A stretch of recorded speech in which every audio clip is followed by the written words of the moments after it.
Review as well. I decided to say, let's get this, I'm going to try and fix this little two-stroke generator up. Any little tiny amount of power is a usable amount of power. So I just borrowed the fuel tank off my spare Victor lawnmower. I've already bought a new pull starter for it off eBay. That one's trashed, I can't fix it, it's all bent up and I can't put that back together again. I've wrecked it. I leave that for the stickers and the fuel mixture ratio and everything. I whacked that on it and a Victor fuel tank off my spare mower with a fuel hose. Now the carb has to be cleaned because of the needle was a bit sticky and it leaks fuel everywhere. But it started right up. I wouldn't get in the output on it, so I overrode the governor. I just sent it, I gave it a bit of a, put it right in the ketchup there and redlined the hell out of it. And that just got it started, the alternator started. This little capacitor stores a charge. There's a little residual magnetism in a armature winding there. But it wasn't putting any output. A multimeter showed about 180 volts, so hang on, that's a bit low. So I plugged the light in it and just redlined it, and that residual magnetism is enough to charge this capacitor up enough to fully excite it, and it's working again now. Always turn your loads off, unplug it, then shut the motor off, because that's what demagnetises your alternator, and your alternator don't work. Same with starting it up. Start it up and run it first, and then connect your loads to it. This won't run anything with sensitive electronics. It's a pretty basic standard generator, so I wouldn't run anything too critical with it. This light's good enough for a test.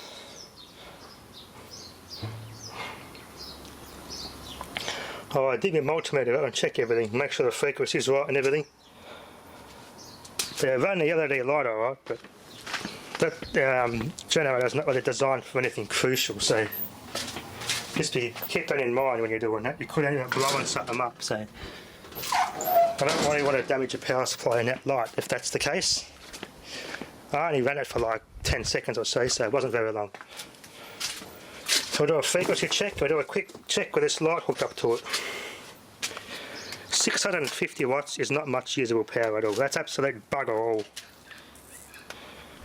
I'll only run a fridge, that's about it. Well, I do got to check what specs my fridge is, because I think it's a bit too big for this little generator. I don't know if that's even going to be probably pushing it for this little thing. This thing isn't good for much at all, so I'll get it started. We'll do a frequency check on it. A bit smoky for a generator, that's a two-stroke, that's what you expect. Like a bloody lawnmower. Getting 50 Hz constantly, so it's not this fluctuated of a throttle. There we go. Works nicely. She's working hard, that motor. Damn, that's a 200 watt load. That's pulling that thing down hard. 200 watt that light pulls, and that's heavy on that little generator. That's not much usable power at all. Shut this off. Yeah, see how leaky carb. Got to fix that carb and clean that carb up. Been sitting. But short bursts like that won't hurt that light. Any long period of time I'll be concerned. But all that's going to probably be good for is to run an ordinary battery charger like that. And I'll hook that up to this. Now if I get a big storm or something, an overcast day or something where there's the grid fails, I've got some way of keeping me some sort of power demand.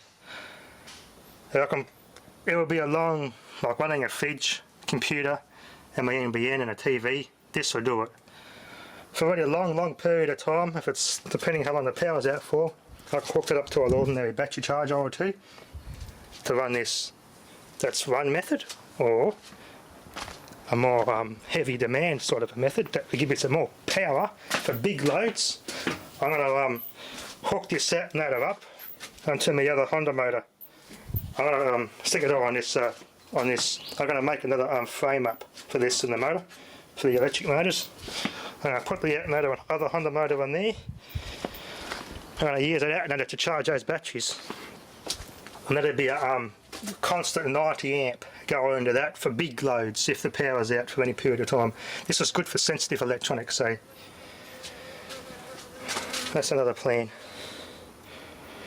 The other Lincoln generator, other big welder we got at the old farm I got in storage at the moment, I think that's about 4 kVA, but that's actually that's the Onan one I'm talking about. That'll actually, I don't think that'll do sensitive electronics either. That's only for drills, grinders, small things like that. Anything that's sensitive, like battery chargers or inverters or TVs and DVD players, anything like this, is probably not designed. It wouldn't be designed for it, I don't think.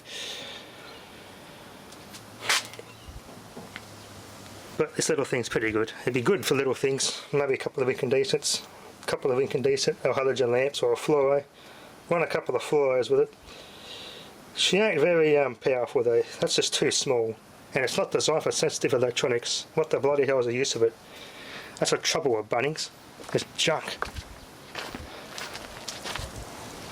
It's a right mixture, 250 to 1. Pretty smoky for a generator.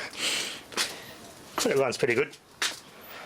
I just can't run things like TVs and everything with it. As it says, it's not designed for it. So that's too little amount of power. I don't know what the hell of what you would use it for, but pretty stupid.